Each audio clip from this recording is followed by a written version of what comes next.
he doesn't know he's the next speaker because he looks like, who would that be? Is my good friend, Professor Willie Soon.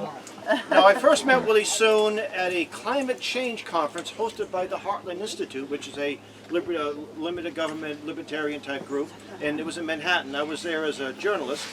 Well, at least I had journalistic credentials. I'm not a journalist, but I was there as a journalist. And I met him very briefly, but then I was asked to videotape him for the Red Pill Expo group. Okay. He couldn't, it was going to be in Arizona. This was about 6 years ago.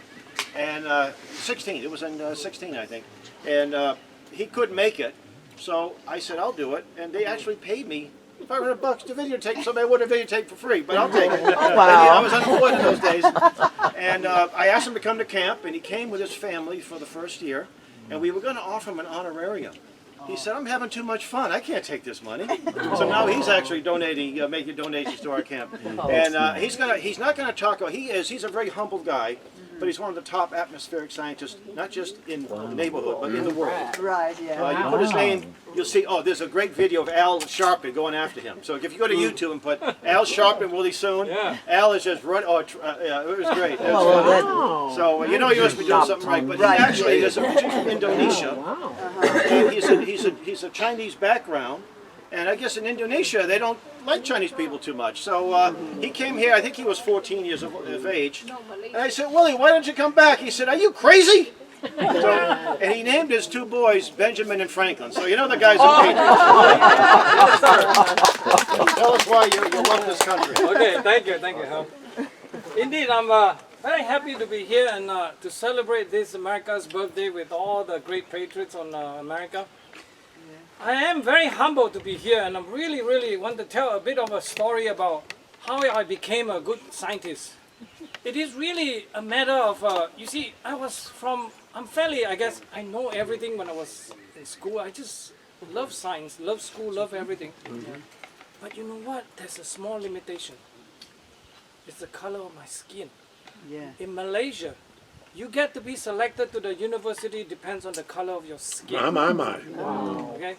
I was so good in my school that I was only like number 2, I couldn't make number 1. I'm always number 2, number 3. Because you know the fastest gun always got shot first. I placed myself at number 2, number 3.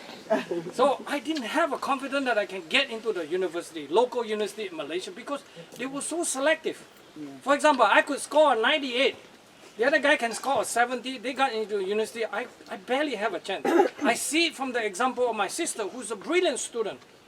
I mean, she got so many A's and then she still couldn't enter the university. So, very young age, 15 years old, I told my dad, I got to get out of this place. So I went to Canada for high school. But it's America is my home now. America is the only place that nurture this little inherent ability, small ability that I have, that are now actually on top of the atmosphere in some sense, because all the scientific problem that is maybe 100 years old or 200 years old, all of a sudden it became clear to me. It's God blessing actually. But America gave me the opportunities. I cannot believe actually. I attended a very minor university in California where I play a lot of football, University of Southern Cal. But I got a postdoc at Harvard, which is a very difficult thing to get in. I was the 3 people that got selected out of 175 people applying all over the world, right? So you can imagine my luck. And then now I'm doing as good as possible. I work hard, I really work hard. You can ask my wife about this. In fact, I'm very proud that my wife could be here. I don't know how many July 4th, 1, 2, 3, 4, 5, she always has to work. This is the only July 4th she get to be here. Amen. I couldn't count more blessing than what America has given me. So you know what I'm going to do?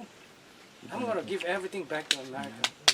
There's so many things we have to fight for.